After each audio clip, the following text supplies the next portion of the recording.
J'aimerais donner donc un message ce matin qui va être axé sur la vision. Pas simplement la vision de cette année, c'est plutôt l'aspiration. J'ai plutôt employé le terme d'aspiration, cette aspiration qui nous porte, une aspiration spirituelle, de gloire en gloire par le Saint-Esprit. C'est mon sujet, je le traiterai au cours de 2 dimanches, de gloire en gloire par le Saint-Esprit. Vous voulez le répéter avec moi? De gloire en gloire par le Saint-Esprit. Prenez votre Bible dans 2 Corinthiens chapitre 3, versets 7 à 18, et nous allons explorer les 10 niveaux de la gloire de Dieu dans la vie du croyant. Les 10 niveaux de la gloire de Dieu dans la vie du croyant. Ce matin, Dieu voulant, nous allons en aborder 5. Et dans 2 Corinthiens chapitre 3, versets 7 à 18, nous avons ce merveilleux passage où l'apôtre Paul décrit en quelque sorte la dispensation de la gloire de Dieu, de la grâce, la dispensation de la grâce. Et là, nous lisons « Or » au verset 7, 2 Corinthiens 3, verset 7. « Or, si le ministère de la mort, gravé avec des lettres sur des pierres, a été glorieux, » vous voyez, il ne cache pas que ça a été glorieux en fait. Il est en train de nous dire « ça a été glorieux » au point que les fils d'Israël ne pouvaient fixer les regards sur le visage de Moïse. Vous lirez cette scène dans Exode, pour ceux qui prennent des notes, dans Exode 34, versets 34 à 38, vous avez justement la gloire de Dieu sur le visage de Moïse. À cause de la gloire de son visage, bien que cette gloire, notez-le bien encore, fût passagère, combien le ministère de l'Esprit ne sera-t-il pas plus glorieux? Si le ministère de la condamnation a été glorieux, le ministère de la justice est de beaucoup supérieur en gloire. Et sous ce rapport, ce qui était glorieux ne l'a point été à cause de cette gloire qui lui est supérieure. La gloire de Christ, en quelque sorte, elle efface, elle dépasse celle de l'ancienne alliance au point de la rendre tellement terne. Et sous ce rapport, ce qui était glorieux ne l'a point été à cause de cette gloire qui lui est supérieure. En effet, si ce qui a été passager a été glorieux, ce qui est permanent est bien plus glorieux. Ayant donc cette espérance, nous usons d'une grande liberté et nous ne faisons pas comme Moïse, qui mettait un voile sur son visage pour que les fils d'Israël ne fixent pas les regards sur la fin de ce qui était passager, mais ils sont devenus durs d'entendement, car jusqu'à ce jour, le même voile demeure quand ils font la lecture de l'Ancien Testament. Et il ne se lève pas, parce que c'est en Christ qu'il disparaît. Ce qui signifie qu'en Christ, bien-aimé, Dieu manifeste la gloire de Dieu. Amen. Jusqu'à ce jour, quand on lit Moïse, un voile est jeté sur leur cœur. Mais lorsque les cœurs se convertissent au Seigneur, le voile est ôté. Or, le Seigneur, c'est l'Esprit. Et là où est l'Esprit du Seigneur, là est la liberté. Nous tous qui, le visage découvert, contemplons comme dans un miroir la gloire du Seigneur, nous sommes transformés en la même image de gloire en gloire, comme par le Seigneur, l'Esprit. Amen. C'est le Seigneur, par la puissance du Saint-Esprit, qui le fait. À Dieu soit la gloire. Dans ce chapitre, Paul évoque 2 dispensations, vous l'avez remarqué, celle de la loi, celle de la grâce. Et celle de la loi, l'ancienne alliance, nous est exposée comme étant un temps où Dieu a manifesté sa gloire, mais de façon momentanée, de façon passagère, cette gloire étant éphémère, puisqu'elle a été contenue sur le visage d'un homme, celui de Moïse.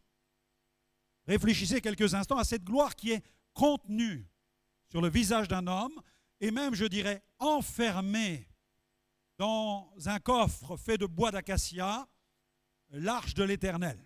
Là, dans le temple, le sacrificateur venait rencontrer Dieu, et c'est entre les chérubins que la voix de Dieu retentissait et que la gloire de Dieu se manifestait, la kabod. Kabod, un terme dérivé de l'hébreu kabed, qui veut dire ce qui est pesant. La gloire de Dieu pesait. Donc, quand quelqu'un est présent dans une pièce, il est là, on le sent sa présence. Vous avez du poids en quelque sorte. et la présence de Dieu était ressentie. On ressentait la présence de Dieu, car la gloire était présente, pesante, tangible, et la voix retentissait. Gloire au Seigneur. Moïse était animé de ce désir profond de connaître non seulement la gloire de Dieu, mais de connaître aussi les voies de Dieu. Et c'est son aspiration à connaître les voies de Dieu qui l'ont amené à découvrir la gloire de Dieu. Sous la nouvelle alliance, cette fois-ci, la gloire est incarnée dans le Christ. Vous lirez cela dans Jean chapitre 1er, où la Bible dit « Nous avons contemplé sa gloire, la gloire du Fils unique venu du Père. » Mais cette gloire, comprenez bien, a été manifeste au travers de Jésus au moyen de miracles, mais bien plus que des signes, des prodiges et des miracles. Cette gloire a été manifeste au travers des vies qui ont été transformées par Jésus. Alléluia. Vous êtes donc le signe de la manifestation de la gloire de Dieu. Amen. Est-ce que nous comprenons cela? Est-ce que nous réalisons que nous sommes ce fruit? Jésus faisait des miracles, il guérissait, donc il chassait une maladie, il chassait un démon, il purifiait un lépreux. Mais en même temps, il ne faisait pas que cela, il transformait des vies. Vous êtes donc les signes de la manifestation de la gloire de Dieu dans les derniers temps. Dans Exode 24, vous pourrez relire ces scènes de l'Ancien Testament. Vous allez voir que dans la scène de Exode 24, Dieu déclare à Moïse « Monte, toi, Aaron, Nadab et Abihu, et 70 des anciens, vous prosternerez devant moi. Moïse s'approchera seul de l'Éternel, les autres ne s'approcheront pas. Le peuple ne montera point avec lui. » C'est le verset 1er. Donc c'est un appel à venir dans la présence de Dieu. Qu'est-ce qui va se passer? Dieu va manifester sa splendeur. Au verset 10, « Ils virent le Dieu d'Israël, sous ses pieds, c'était comme un ouvrage de saphir transparent. » La splendeur de la gloire de Dieu. Moïse et Josué furent invités à aller plus haut dans la présence de Dieu. Verset 12, « Il n'étendit point sa main sur l'élite des enfants d'Israël. » Parfois, il y a une élite. Vous voyez, parfois on dit qu'il ne faut pas qu'il y ait d'élite. En fait, l'élite, ce sont simplement ceux qui montent plus haut. Si tu veux faire partie de l'élite de Dieu, il te faut aspirer à aller plus loin avec Dieu, aller plus haut avec Dieu. Dieu se sert de celui qui le sert. Plus tu lâches de ta vie, plus tu lui donnes la tienne, plus il déverse sa vie dans la tienne pour que tu puisses le servir. C'est un principe spirituel. On le voit dans les différents combats, que ce soit avec Gédéon, que ce soit avec David, du temps de Samuel. On voit des troupes qui, à un certain moment dans le combat, font machine arrière et reculent. D'autres qui continuent à mener bataille. C'est un principe spirituel. Et là, nous voyons là aussi qu'il y a la hauteur, le désir d'aller plus haut dans la présence de Dieu. Moïse confie la gestion du groupe des anciens à Aaron, son frère. Arrivé au sommet, versets 16 à 18, la nuée couvre la montagne, la gloire de l'Éternel repose sur la montagne de Sinaï. La nuée la couvre pendant 6 jours. Le 7e jour, l'Éternel appelle Moïse du milieu de la nuée. Imaginez passer 6 jours dans la présence tangible de Dieu. Comment Moïse était irradié. Voilà pourquoi son visage était tellement lumineux et glorieux. Mais cette gloire ne fut que passagère parce qu'elle n'était que prophétique. Elle annonçait quelque chose de plus glorieux au travers de la venue du Christ, l'incarnation de la gloire, qui allait susciter un peuple porteur de sa gloire. Alléluia. Le but de cette gloire, recevoir les instructions, bien entendu, les tables de la loi, les ordonnances. C'est ce que Moïse a reçu afin de faire connaître au peuple les voies de Dieu. Cette expérience a marqué profondément Moïse, qui a fait 2 prières importantes dans sa vie. Fais-moi connaître tes voies et fais-moi voir ta gloire. Peut-être que tu n'es pas un champion de la prière, mais si tu fais au moins ces 2 prières-là, de tout ton cœur, il y aura une transformation. Vous savez, des fois, on est des moulins à prière, on prie, mais on ne sait plus pourquoi on prie. Mais là, ce genre de prière, fais-moi connaître tes voies, Dieu l'exauce.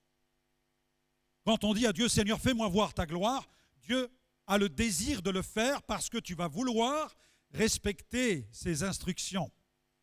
Ils vont marquer quand Moïse est redescendu avec les tables de la loi, ces tables seront brisées, renouvelées, ensuite placées dans le coffre du tabernacle où il y avait la manne d'or, où il y avait aussi les graines de coriandre, symbole de la fidélité de Dieu, la verge d'Aaron qui avait refleuri, symbole de renouveau, de résurrection.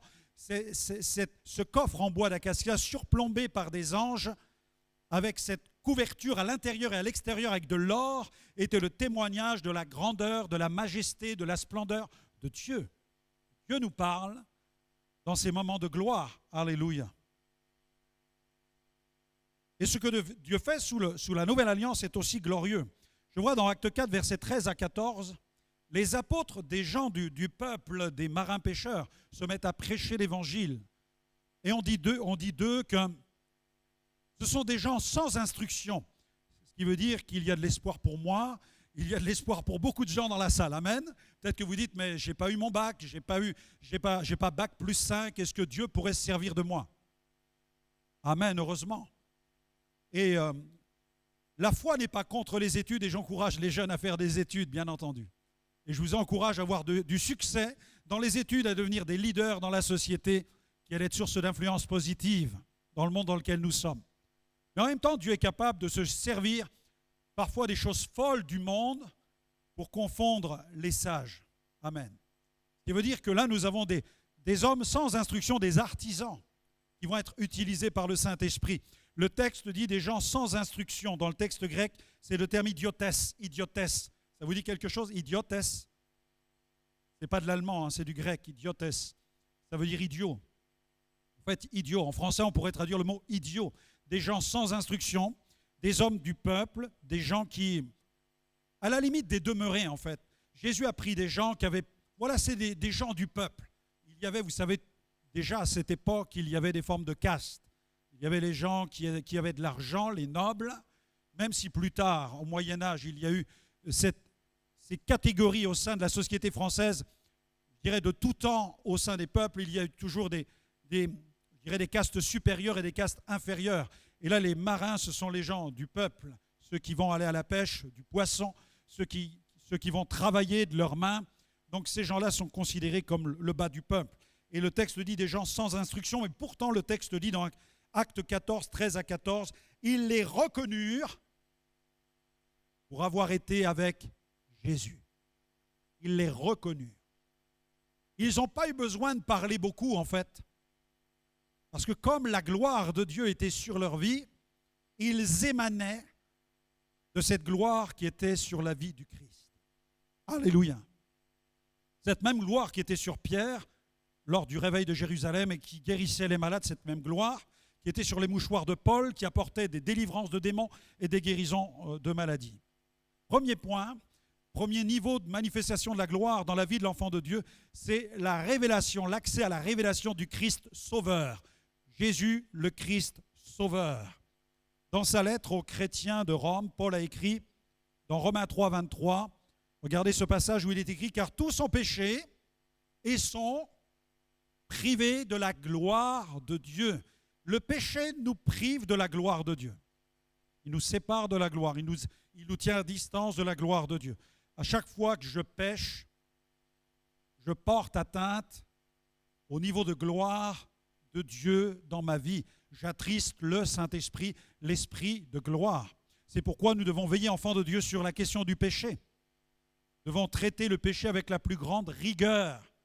Tolérance zéro avec le péché. Tolérance zéro avec ce qui attriste le Saint-Esprit.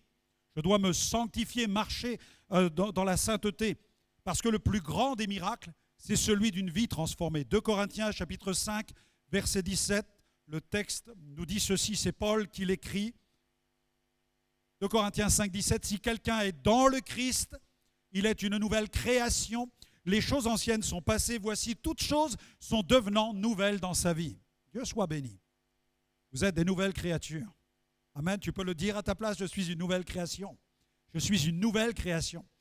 Vous avez le droit de dire que vous êtes une nouvelle création. Quelqu'un dira, pasteur, on doit dire nous sommes des nouvelles créations. Non, création. Création, pourquoi? Parce que l'Esprit de Christ est venu habiter en vous. Vous êtes d'un genre nouveau. Un genre nouveau. Il y a beaucoup de choses aujourd'hui qu'on peut raconter sur le genre.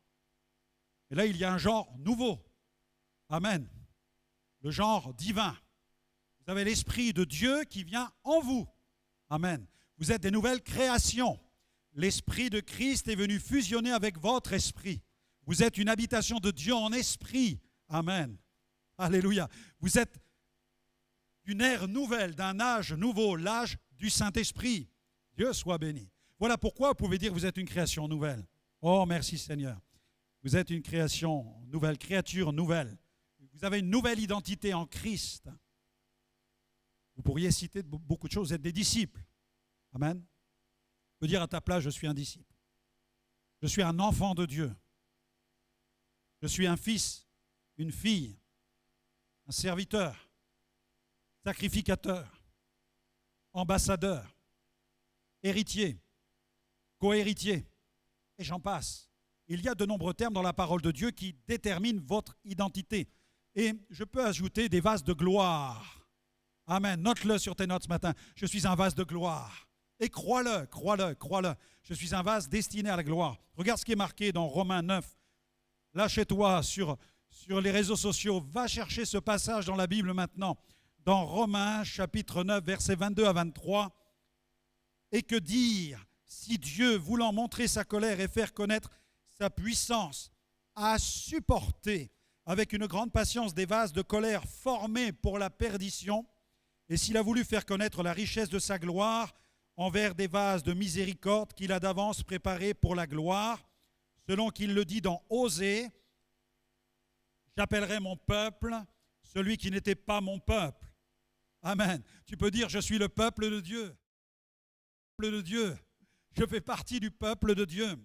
Et bien-aimée, celle qui n'était pas la bien-aimée. Et là où on leur disait, vous n'êtes pas mon peuple, ils seront appelés fils du Dieu vivant.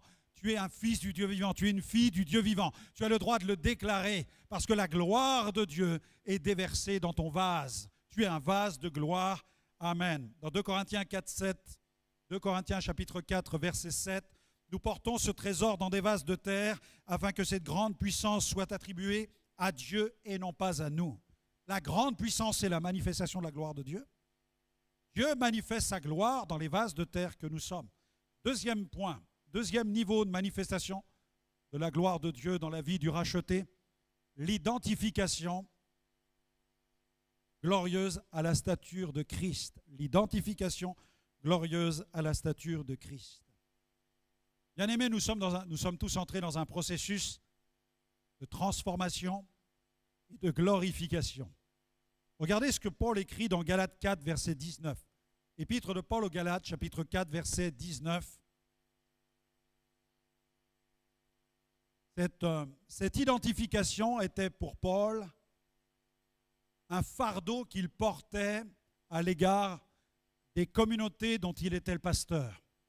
Il écrit ceci, « Mes enfants, pour qui j'éprouve de nouveau les douleurs de l'enfantement, jusqu'à ce que Christ soit formé en vous. » Peut-être que vous dites, mais je ne suis pas parfait, et vous avez raison. Mais vous avez le droit de dire aussi, je tends vers la perfection. Amen. Dieu soit loué. Christ est le parfait. Il est celui qui produit en toi cette transformation. Comprenons deux choses ce matin, deux choses importantes sur ce point. Il y a le statut. Il y a le statut. Je sais qui je suis en lui. Qui je suis. Vous connaissez ça, hein? OK. Non, je ne suis pas chante, moi, ici. Mais nous arrivons tous à chanter cela. Et nous arrivons tous à déclarer, je suis un enfant de Dieu, je suis un serviteur, je suis un ambassadeur.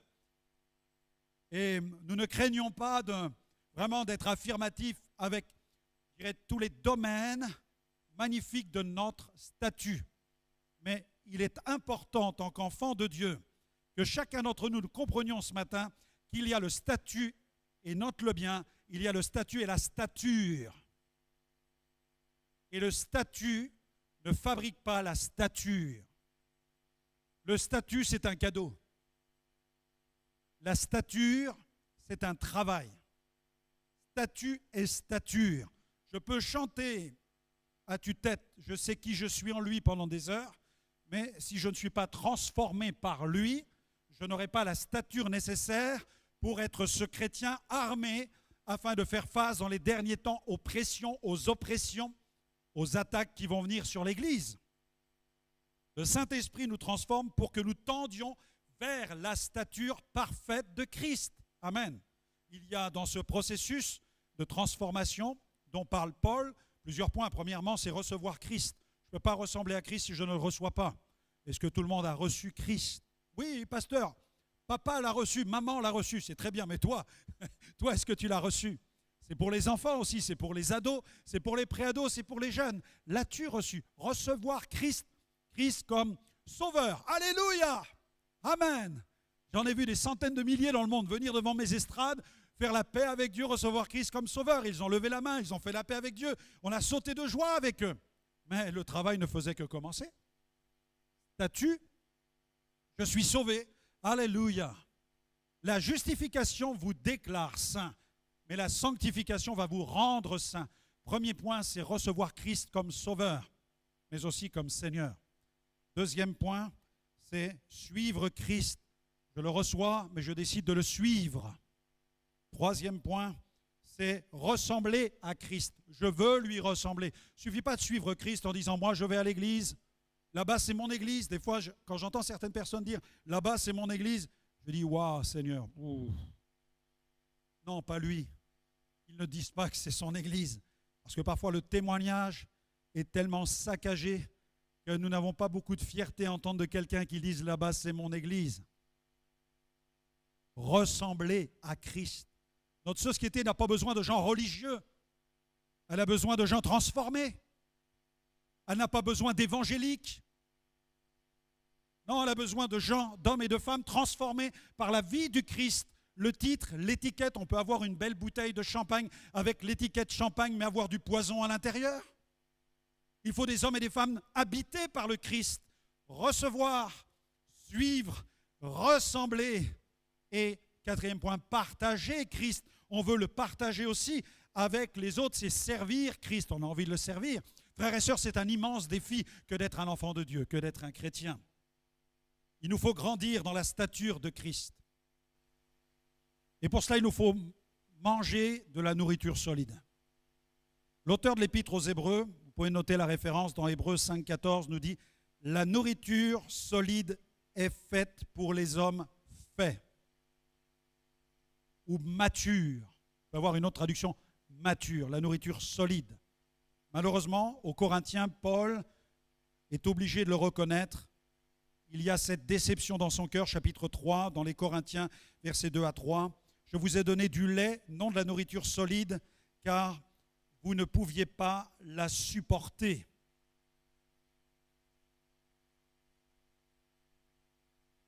Une vie qui connaît ce processus, recevoir, suivre, ressembler, servir Christ, une vie qui respecte ce processus, va connaître une transformation à l'image de Jésus.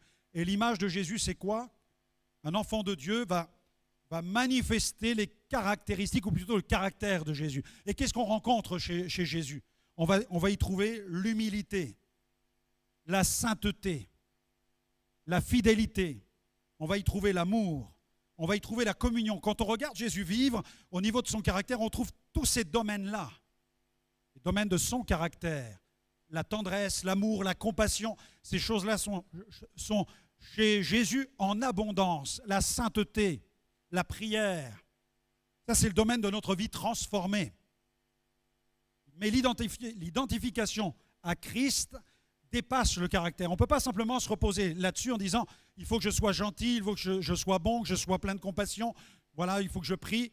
Ça, c'est un domaine de l'identification à Christ. Mais ce n'est pas tout le domaine, parce que Christ s'est aussi engagé. Il y a cet autre domaine qui est celui de l'engagement, celui de la consécration. Si tu veux vraiment ressembler à Christ, il faut que tu puisses grandir non pas seulement dans le statut, mais dans la stature. J'avoue que certains chrétiens maîtrisent très mal leur statut. Ils ne savent pas qui ils sont, parce qu'ils sont peu enseignés. Si on leur demande quelle est ta position en Jésus-Christ, ils ont du mal à l'expliquer. Peut-être n'ont-ils pas de message bien étayé sur cette question-là. Peut-être ne lisent-ils pas tout simplement leur Bible. Donc au niveau de leur statut, il y a une véritable fragilité. Il nous faut être solide dans le statut que nous avons. Est-ce que tu sais vraiment qui tu es en Jésus? Ça, c'est important. Mais en même temps, te dire, je dois grandir, je dois croître en stature devant Christ. Ça, c'est ta responsabilité, c'est ton engagement. Grandir dans le domaine de la prière, grandir dans le domaine de la fidélité au temple, plus qu'au temple, plus qu'au mur. Vous m'avez compris? Fidélité à l'Église, j'aime l'Église. Vous savez, moi, j'ai une famille. On a tous une famille, enfin, pour la plupart. Mais j'ai une famille aussi spirituelle. Et la famille spirituelle, elle tient une place, je dirais, tellement importante dans ma vie. C'est la communauté chrétienne, c'est l'église locale.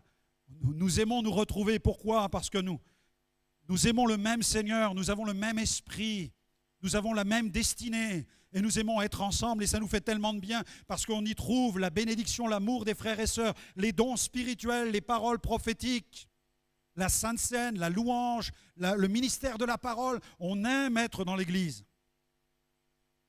Je ne me souviens pas avoir manqué un culte depuis ma conversion, peut-être une ou deux fois où j'ai eu une fièvre terrible qui m'a cloué au lit.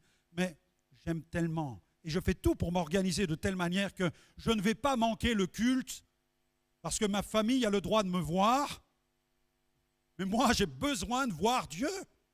Tout simplement, j'ai besoin de voir Dieu et Dieu demande à me voir. Moïse, on ne lui a pas demandé son avis. On ne lui a pas dit, est-ce qu'il y a un anniversaire cette semaine? Est-ce qu'il y a un repas de famille cette semaine? Moïse, Dieu l'a pris sur la montagne, l'a gardé pendant 40 jours et 40 nuits. Mais regardez combien sa vie était glorieuse. Il y a eu un engagement de sa part. Et je vous invite vraiment à considérer l'importance non seulement de votre statut, régalez-vous de votre statut, réjouissez-vous dans votre statut. Alléluia. Chantez, célébrez avec les meilleurs chanteurs francophones ce statut que vous avez reçu.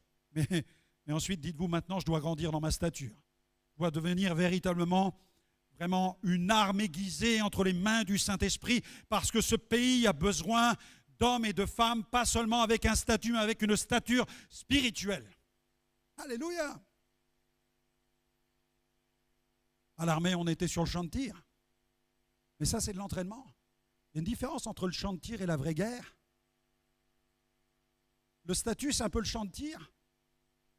Mais la vraie guerre, c'est le vrai combat. Où là, il y a l'expansion du royaume de Dieu. Où là, on va payer le prix, on va s'afficher devant les autres, on va rendre témoignage. Regardez ce que le texte dit, là, je vous encourage parce que Dieu vous destine à la gloire. Romains 8, 30. Tu retiens bien ce matin, stature, ça n'est pas la même chose. Tu dois passer de l'un à l'autre pour devenir un agent puissant, aiguisé dans le royaume de Dieu. Et là, tu vas vivre des choses glorieuses. Amen. Parce que tu vas vivre pour la gloire de Dieu. Et comme Dieu ne donne pas sa gloire à un homme et que tu vis pour sa gloire, il va manifester sa gloire au travers de ta vie. Amen. Ceux qu'il a prédestinés, Romains 8, 30, il les a aussi appelés. Ceux qu'il a appelés, il les a aussi justifiés. Ceux qu'il a justifiés, il les a aussi glorifiés. Amen. Troisième point, ce domaine de la gloire, l'attachement au corps de Christ. L'attachement au corps de Christ. L'entrée au sein de l'Église de Jésus, ça n'a rien à voir avec l'entrée dans un club. Non, c'est l'entrée dans l'Église du Seigneur. Et là, vraiment, je veux encourager ceux qui se font baptiser. Je crois que pour Virginie, ce matin, c'était à Sainte-Seine. Hein? Elle m'a envoyé un mot hier soir. Je vois son mot. Ah, c'est ma première Sainte-Seine. Elle était tellement contente. Elle était au moment de son baptême. Je crois que si on avait coupé la lumière, on était sorti, elle serait restée dans l'eau pendant 24 heures. C'était comme un petit poisson dans l'eau. Elle est partie sous l'eau. Je dis, mais elle part sous l'eau. Elle est tellement bénie de participer à la Sainte Seine ce matin. L'amour de l'Église, vous voyez, aimer l'Église, c'est une œuvre glorieuse. Appartenir à l'Église, c'est quelque chose de glorieux. Vous appartenez au peuple des rachetés. C'est la grâce de participer à l'unité de Dieu ou l'unicité de Dieu. C'est la grâce de découvrir ce Dieu, d'être uni avec ce Dieu qui est un Dieu en trois personnes, Père, Fils, Saint-Esprit, mais indivisible. Dieu est indivisible. On ne peut pas disséquer Dieu, on ne peut pas le couper par morceaux. Il n'y a qu'un seul Dieu, manifesté en trois personnes. Le Père, le Fils, le Saint-Esprit. Dieu est parfaitement uni, il n'y a aucune séparation à l'intérieur de la divinité. Vous n'adorez pas trois dieux, frères et sœurs. Vous n'êtes pas polythéistes, vous adorez le vrai Dieu. Il n'y a qu'un seul vrai Dieu. C'est ce que Dieu dit lui-même. L'Éternel le déclare à Israël. Il n'y a qu'un seul vrai Dieu. Vous adorez ce Dieu-là. Il se manifeste en trois personnes. Et vous allez prendre votre Bible, Jean 17, regardez. Jean 17, versets 20 à 24. Nous avons un merveilleux passage sur cette union, cette communion du croyant avec le Dieu vivant, Père, Fils et Saint-Esprit. Vous allez vous régaler ce matin de prendre conscience, je dirais, de la gloire de Dieu qui est manifestée au travers de ce que la Bible appelle l'Église de Jésus. L'Église de Jésus. Jean 17, versets 20 à 24, Jésus fait une prière. Ce n'est pas pour eux seulement que je prie, mais encore pour ceux qui croiront en moi par leur parole. Ça, c'est prophétique.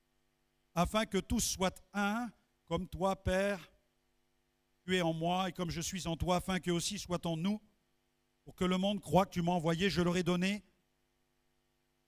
quoi? La gloire. Je leur ai donné la gloire que tu m'as donnée, afin qu'ils soient un comme nous sommes un, moi en eux, toi en moi, afin qu'ils soient parfaitement un, que le monde connaisse que tu m'as envoyé, que tu les as aimés comme tu m'as aimé. Père, je veux que là où je suis, ceux que tu m'as donnés soient aussi avec moi, afin qu'ils voient ma gloire, la gloire que tu m'as donnée parce que tu m'as aimé avant la fondation du monde. Là, on est dans la galaxie royaume de Dieu. Il y aurait tout un flot de prédications à faire sur un seul passage comme celui-là parce qu'il comporte une dimension prophétique. Il nous ramène aussi avant la création du monde. Il nous parle de la position du Fils, de ce que le Fils est avec le Père, de l'unité de Dieu. Il ne s'agit pas de trois personnes, des trois personnes Comprenons bien ce passage. Dieu n'est pas en train de nous dire, comme nous le comprenons souvent, il y a Dieu et il y a l'Église. Dieu n'est pas en train de nous dire, il y a l'unité de Dieu, Père, Fils, Saint-Esprit, et d'un côté, il y a une Église qui doit travailler à son unité. Ça va plus loin que cela. Il est question ici d'une union par le Saint-Esprit de Dieu avec son épouse. Amen. L'Église n'est pas séparée, non. Elle est en communion avec Dieu. Christ est en nous, je vous le rappelle. Il habite en nous, le Saint-Esprit habite en nous. Le Père et le Fils, comme le Saint-Esprit, sont parfaitement unis dans leur nature. Alors n'allons pas jusqu'à dire que nous sommes unis à Dieu et que nous sommes des petits dieux. Non. C'est une prophétie de l'Ancien Testament où Dieu est en train de nous dire, vous serez comme des dieux, c'est-à-dire vous allez avoir cette puissance de Dieu en vous. Nous ne sommes pas des dieux, mais nous sommes participants de la nature divine. L'Esprit de Dieu qui est en nous nous relie directement avec le Père et le Fils. Nous sommes par le Saint-Esprit en union, en communion avec le Père et le Fils. C'est pourquoi l'Église est glorieuse. Amen. C'est une grâce. Il n'y a pas l'Église d'un côté qui doit se débrouiller, Dieu qui est au ciel, qui est séparé de son Église. Dieu règne au milieu de son peuple. Il habite au milieu de son temple. Éphésiens 4, versets 4 à 6. Éphésiens 4, versets 4 à 6, vous avez la démonstration, je dirais presque théologique, dans ce seul passage, sur cette union de l'Église avec Dieu, qui est Père, Fils et Saint-Esprit. Éphésiens 4, versets 4 à 6. Il y a un seul corps et un seul esprit. Il a une majuscule, le mot esprit, ici. Et l'analogie que Paul emploie, c'est celle d'un corps humain. Il y a le corps humain. Dans un corps humain, il y a donc le physique, il y a l'âme et l'esprit. Ou l'esprit, globalement parlant. Mais là, le texte est en train de nous dire, il y a un seul corps qui est l'Église. Et un seul esprit qui fait vivre cette Église. Ce qui veut dire que sans le Saint-Esprit, l'Église ne peut pas subsister. Mais l'Église tient le choc, tient debout et traversera toutes les tempêtes parce que Dieu l'habite. Jésus a dit, je bâtirai mon Église. Les portes du séjour des morts ne prévaudront point contre elle. Amen. Il y a un seul Seigneur, une seule foi, un seul baptême, un seul Dieu et Père de tous, qui est au-dessus de tous et parmi tous. Et le texte dit, et en tous, parlant de l'Église. Et là, il est question d'une Église à l'échelle planétaire. Amen. Et Dieu soit béni pour toutes les dénominations chrétiennes, parce qu'il y a des rachetés dans toutes les dénominations. Nous ne sommes pas un club fermé ici. Non. Nous faisons partie de l'Église. Nous sommes, je dirais, une représentativité de cette Église. Et il y a sur toute la planète, dans toutes les villes, d'autres communautés chrétiennes où des hommes et des femmes ont fait la paix avec Dieu et sont de l'Église de Jésus et nous les bénissons. Amen. Et nous rendons grâce à Dieu pour la richesse, la diversité des communautés qui composent l'Église. Corps de Christ est un corps, le corps de Christ. Amen. Quatrième point, le surnaturel au nom du Christ. Là aussi, c'est la manifestation de la gloire de Dieu. Dieu agit au travers du surnaturel et c'est par le surnaturel qu'il manifeste sa gloire. Dans Jean chapitre 2, verset 11, vous avez ce passage où il est question du miracle de Cana, de l'eau qui a été changée en vin. Et dans le passage, il est dit que Jésus manifesta de cette manière sa gloire. Et le texte dit, ses disciples crurent en lui. Les manifestations surnaturelles sont des témoignages de la gloire de Dieu qui permettent aux hommes et aux femmes de cette génération bien-aimée de se tourner vers le Christ. Amen. Les miracles ne sont donc pas une option. Malheureusement, aujourd'hui, il y a différents courants qui non seulement gagnent et gangrènent l'Église. Le courant cessationniste, et je vous invite à vous acheter des Bibles dont les commentaires ne font pas référence au cessationnisme. Il y a des Bibles aujourd'hui qui sont vendues sur le marché où on dénonce le miraculeux que l'on peut vivre aujourd'hui. Moi, je suis pentecôtiste. On ne cache pas notre identité ici, nous sommes pentecôtistes. Nous sommes charismatiques, entendez-nous bien. Nous croyons que Dieu est puissant, qu'il est souverain. Et comme Dieu est souverain, il peut guérir. C'est aussi simple que cela. Il n'y a pas besoin d'une grande démonstration théologique pour le croire. Si Dieu est souverain, il fait comme il veut, quand il veut, avec qui il veut. Ça va? Ça vous va? Alors Seigneur, Dieu peut tout et souverain. Donc croyez que Dieu est capable.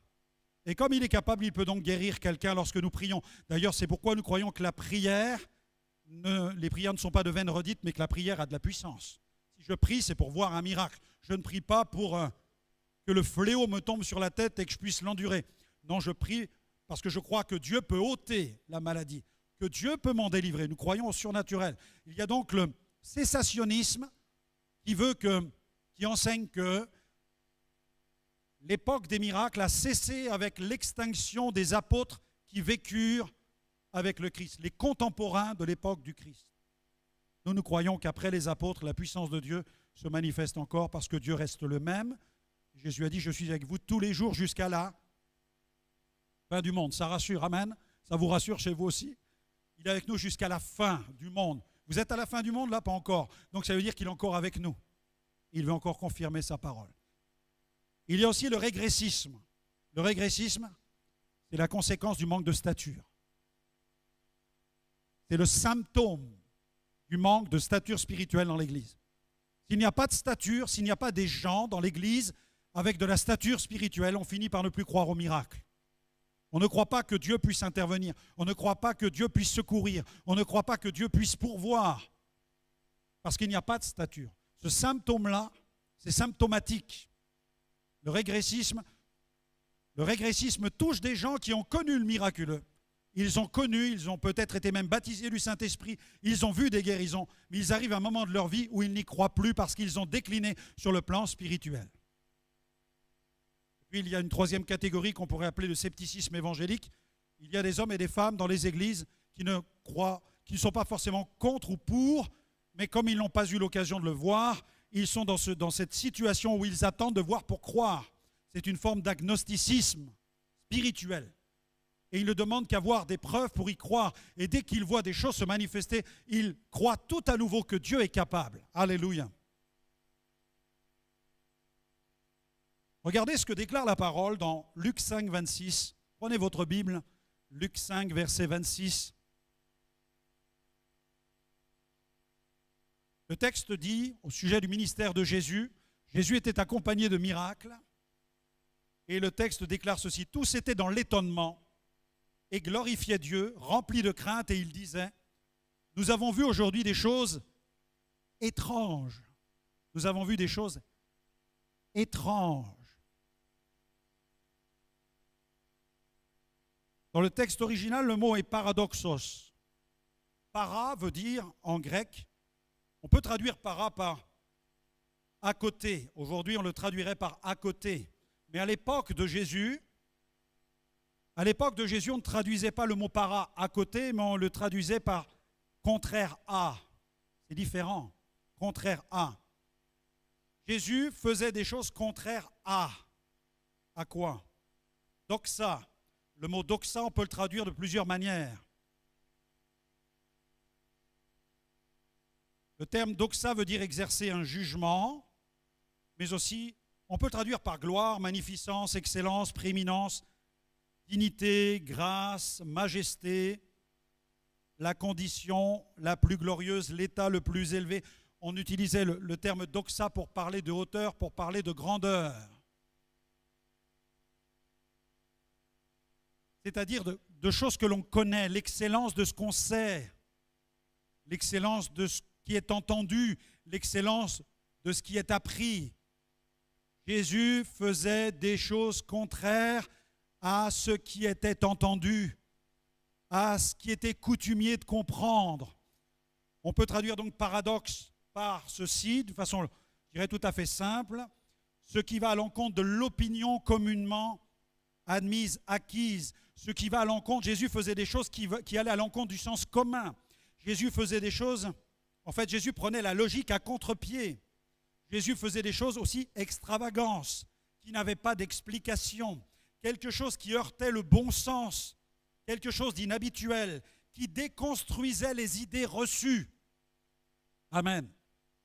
Jésus faisait des choses qui sidéraient. Ça s'appelle les signes, les miracles et les prodiges. Amen. Et Dieu désire le faire au travers de son Église. Jésus faisait des choses contraires au bon sens. Vous avez dans la Bible ces mots, signe, miracle, prodige. À plusieurs reprises, vous voyez ces mots résonner dans la Bible. Signe, signe, sémeion, dans le texte original, sémeion.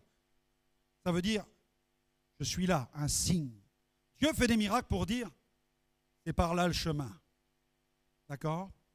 Il fait aussi des miracles énergéma. Miracle énergéma. Énergéma, c'est la libération de l'énergie de Dieu. Dieu libère sa puissance, Dieu libère son énergie. Troisième, prodige, c'est le mot terrasse. Terrasse, on pourrait le traduire par la vache à deux têtes. Vous avez déjà entendu parler de la vache à deux têtes? Parfois, c'est un syndrome. Parmi les animaux, vous avez un animal qui va naître avec deux têtes. C'est le syndrome, je dirais, de terrasse. Le prodige, vous voyez quelque chose qui défie la raison, comme la vache à deux têtes. Vous dites, mais comment un animal peut-il avoir deux têtes? C'est impossible, c'est contraire à la logique. Il y a un corps, il ne devrait y avoir qu'une seule tête sur l'animal. Mais là, c'est un problème de la nature. C'est un défaut au niveau de l'ADN de l'animal. Il y a un défaut dans les chromosomes, il y a quelque chose qui est inhabituel, qui est anormal. Jésus faisait des miracles, des signes, des prodiges, des choses qui défient totalement la raison. Est-ce que vous êtes prêts à croire que Dieu va faire au travers de votre génération des choses qui défient la raison? Puisque Jésus a dit, voici les miracles qui accompagneront ceux qui auront cru. Et dimanche, on va voir des témoignages. On va entendre des choses parce que je vais interviewer nos amis qui vont se faire baptiser. Ils vont vous raconter des choses magnifiques, sidérantes, qui défient la raison que Dieu est capable d'accomplir au travers d'eux. Amen. Dieu soit béni. En acte 3, sous la Nouvelle Alliance, on terminera par ce point-là. Sous la Nouvelle Alliance, le surnaturel au nom du Christ, la manifestation de la gloire de Dieu. Sous la Nouvelle Alliance, le Père manifeste sa gloire au travers de rachetés qui sont saturés par le Saint-Esprit. Saturés. Dans acte 3, je n'ai ni argent ni or, mais ce que j'ai, je te le donne. Ce qui me sature, je te le donne. Au nom de Jésus-Christ de Nazareth, lève-toi et marche. Ils étaient remplis du Saint-Esprit. Sous la Nouvelle Alliance, le Père manifeste sa gloire en saturant des lieux. Vous avez l'exemple de la chambre haute, vous avez la maison de Corneille, vous avez même la prison de Philippe. Les murs tremblèrent. La gloire de Dieu peut se manifester dans des lieux. J'entends dire parfois, sous la Nouvelle Alliance, pasteur, non, tout est spirituel. Non, les signes physiques, les graines de coriandre, les oiseaux qui tombent du ciel, c'est l'époque d'Israël où on voit des signes physiques visibles, mais sous la Nouvelle Alliance, c'est les cœurs qui changent et ça n'ira pas plus loin. Mais il faudra nous expliquer comment la prison de Philippe a été mise sans dessus-dessous, comment les prisonniers ne se sont pas évadés, comment toutes les chaînes ont été rompues, comment les portes se sont ouvertes et comment ils sont tous venus se tourner vers le Christ ainsi que le geôlier. C'est surnaturel. Sous la Nouvelle Alliance, le Père manifeste sa gloire en saturant des villes et des villages. Est-ce que vous habitez une ville? Levez votre main. Est-ce que vous habitez un village? Levez votre main. Vous êtes donc tous concernés. Amen. Et le texte nous dit dans Acte 8, versets 4 à 6, Ceux qui avaient été dispersés allaient de lieu en lieu, annonçant la bonne nouvelle de la parole. Philippe étant descendu dans la ville de Samarie, il y prêcha le Christ. Les foules tout entières étaient attentives à ce que disait Philippe lorsqu'elles apprirent et virent les miracles qu'il faisait. Amen et Amen. On va terminer par la prière.